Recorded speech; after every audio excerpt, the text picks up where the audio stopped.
2025 July 11వ తేదీ చెంగల్పట్టు జిల్లా సెయ్యూరు పక్కనే ఉన్న అమ్మనూరు గ్రామంలో ఆ రోజు అర్ధరాత్రి వేళ దాదాపు ఊరంతా మణిగుంది. వేసవి కాలంలాగా వేడి ఉండడంతో కొందరు మంచాలు బయటే వేసుకుని నిద్రిస్తున్నారు. రాత్రి సుమారుగా 12:15 అందరి ఇళ్లలో విద్యుత్ దీపాలు ఆర్పేసున్నాయి. కొన్ని చోట్ల వీధి దీపాలు కూడా వెలగక చీకటిగా ఉంది.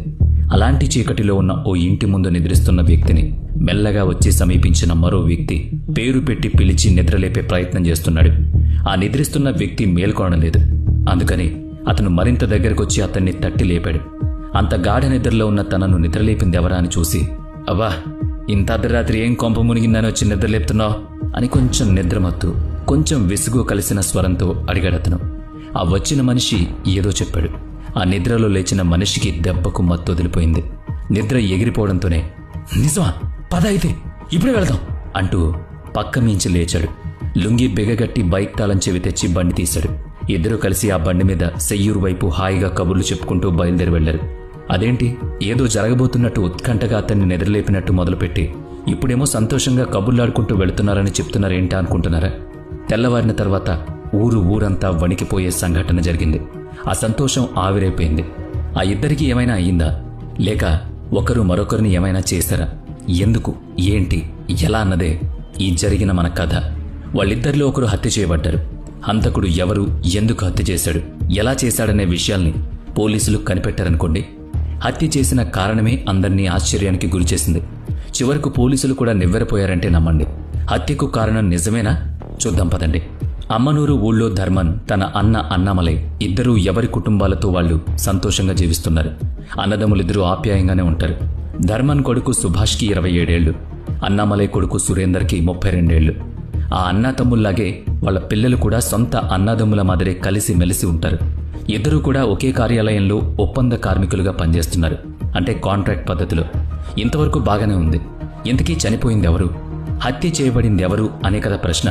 సుభాష్, అంటే ధర్మన్ కొడుకు. ఆ రోజు రాత్రి సుభాష్ తన ఇంటి ముందు మంచం వేసుకుని నిద్రపోతుంటే ఎవరో అగంతకుడు వచ్చి నిద్రలేపి మరీ తీసుకువెళ్లాడు. మరి అతనెవరో పోలీసులకు తెలీదు. వాళ్ళు ఆ ఊళ్ళో ఉన్న సీసీటీవీ ఫుటేజ్లను తీసుకొచ్చి ధర్మన్ దంపతులకు చూపించి బైక్ మీద సుభాష్తో పాటుగా ఉన్న వ్యక్తిని గుర్తించమన్నారు. ఈసారి అవాకవడం ధర్మన్ దంపతుల వంతైంది.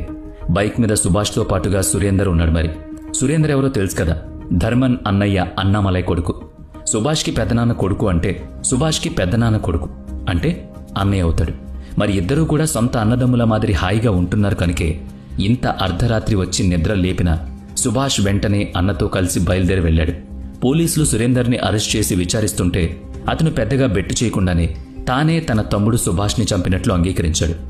ఎందుకలా చేశావని పోలీసులు అడిగిన ప్రశ్నకు అతడిచ్చిన సమాధానం వాళ్లకు నచ్చలేదు, నమ్మశక్యం కాలేదు. గుచ్చి అడిగిన మీదట సురేందర్ వివరాలు చెప్పాడు. ఆ రోజు రాత్రి సురేందర్ పిల్లిలాగా వచ్చి సుభాష్ని నిద్రలేపి మద్యం సేవిద్దాం రమ్మని పిలిచాడు.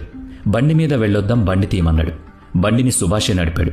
ఇల్లు దాటి సెయ్యూరు వైపుగా సుమారు 1 కిలోమీటర్ దూరం వెళ్లేసరికి సురేందర్ బండిని ఆపమన్నాడు. బండి ఆగింది. అయితే వెనుకున్న సురేందర్ బండి దిగలేదు. వెనుక కూర్చునే ఉండి తనతో తెచ్చుకున్న కూరగాయలు తరిగే కత్తితో సుభాష్ గొంతును కోశాడు.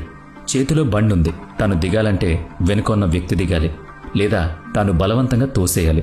అయితే తన అన్న తనను అలా చేస్తాడని ఊహించే స్థితిలో లేని సుభాష్ వెంటనే అప్రమత్తం కాలేకపోయాడు.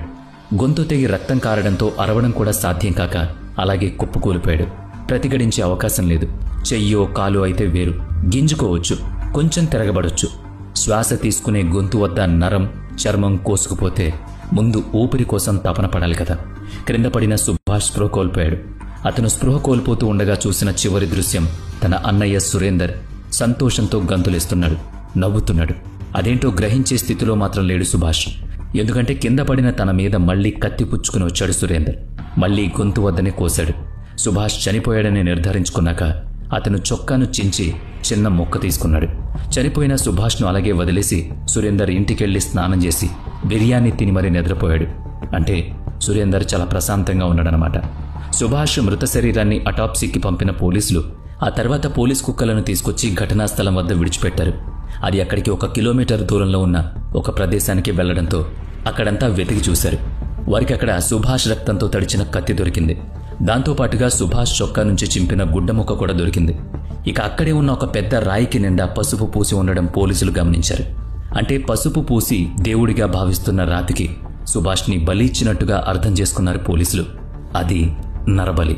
సుభాష్ని బలిచ్చి అతని వంటి మీద వస్త్రం నుంచి చిన్న ముక్క చించి కత్తితో సహా అక్కడ పెట్టి బలిని స్వీకరించమని కోరుతూ సురేందర్ నాట్యం చేశాడన్నమాట.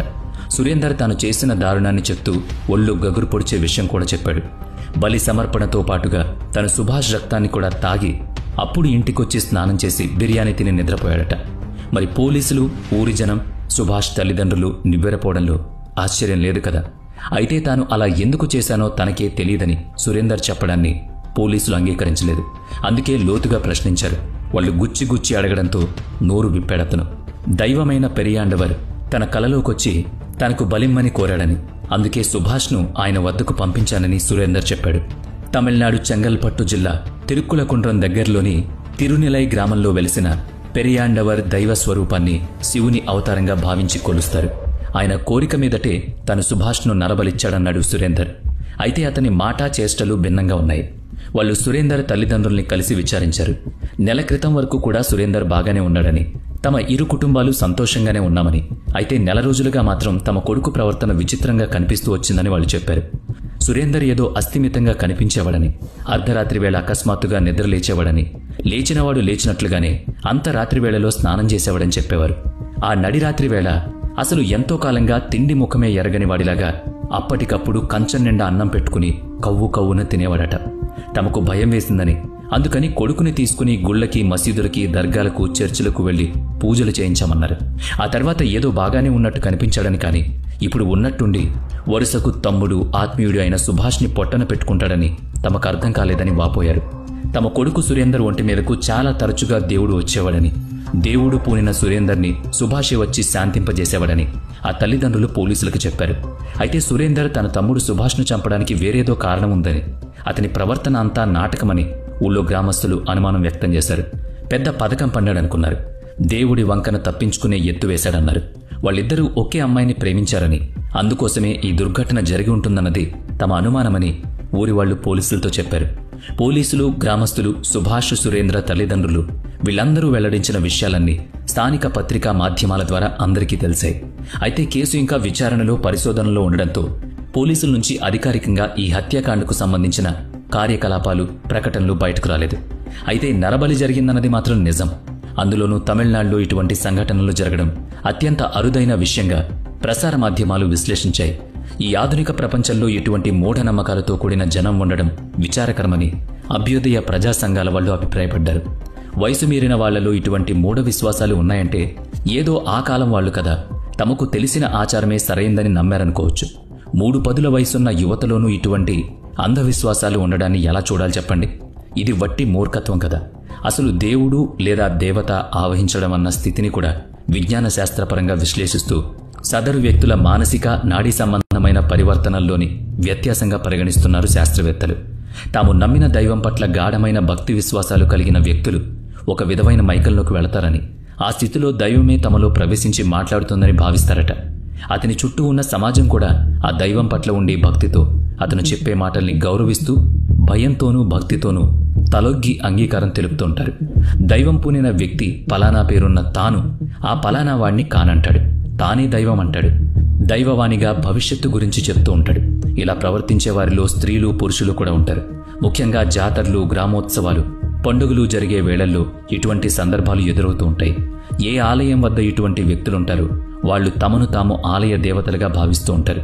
అయితే ఆ దైవభావం పెరిగిపోయిన తర్వాత మాత్రం దైవం ఆవహించిన సమయంలో తాము చేసిన కృత్యాలు, చెప్పిన మాటలు మాత్రం తమకు గుర్తులేవంటారు.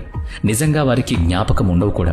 అది ఒక మైకం కమ్మిన స్థితి, బాహ్య స్పృహలేని వేరే తరహా చైతన్యమని అనుకోవచ్చు. సురేందర్ విషయంలోనూ అదే జరిగిందా? పెరియాండవర్ తన స్వప్నంలో కనిపించి నరబలి కోరాడని చెప్పడం అతనిలోని అంధవిశ్వాసమా, లేక దేవుడు బలి కోరడమనే వంకన సుభాష్ను తన సొంత కక్ష ఏదో తీర్చుకోవడానికి హత్య చేశాడా? ఇదే ప్రశ్న. తమ్ముడని కూడా కనికరం చూపలేదంటే అది దైవ ప్రేరణ అని అనుకోవాలా, లేక గ్రామస్తులు అనుమానించినట్టు ముక్కోణపు ప్రేమలో పగ తీర్చుకున్నాడా అన్నది పోలీసుల పరిశోధనలో తెలియాలి. ఈ విషయంలో పోలీసులు సురేందర్ చేత నిజం కక్కించాలి, లేదా అతనే ఏదో ఒక నాటికి ఇప్పుడు చెప్పిన కారణం కాకుండా ఉన్న అసలు నిజమైనా చెప్పాలి. లేదు, దేవుడు నరబలి కోరినందువల్లే సుభాష్ను అలా చేశాననే మాట మీదే ఉంటే నిజం ఏంటనేది బయటపడదు. సురేందర్ చెప్పినట్టుగా అతను నమ్మిన దేవుడు నరబలి కోరాడా? అందులోనూ సుభాష్ని కోరుకున్నాడా? లేక సుభాష్ అయితే తనకు అనుకూలంగా ఉంటాడని సురేందరే సుభాష్ని ఎంచుకున్నాడా అన్నది కూడా తెలియాలి. ఇదే కారణమైతే అది మూఢ విశ్వాసం అనుకోవాలి. వ్యక్తిగత కక్ష అయితే మాత్రం అందుకు కారణం తెలియాలి. చివరకు పోలీసులు ఏం చెప్తే అదే ప్రజలు వినాలి. సురేందర్ మానసిక పరిస్థితిని ఇంకా విశ్లేషించాల్సి ఉంటుంది. అది ఈ నేరంలో కొంత సహాయపడవచ్చు. అందాక మనలో మనకు ఊహాగానాలు చెలరేగుతుండడం సాధారణం. ఏదైనా కానీ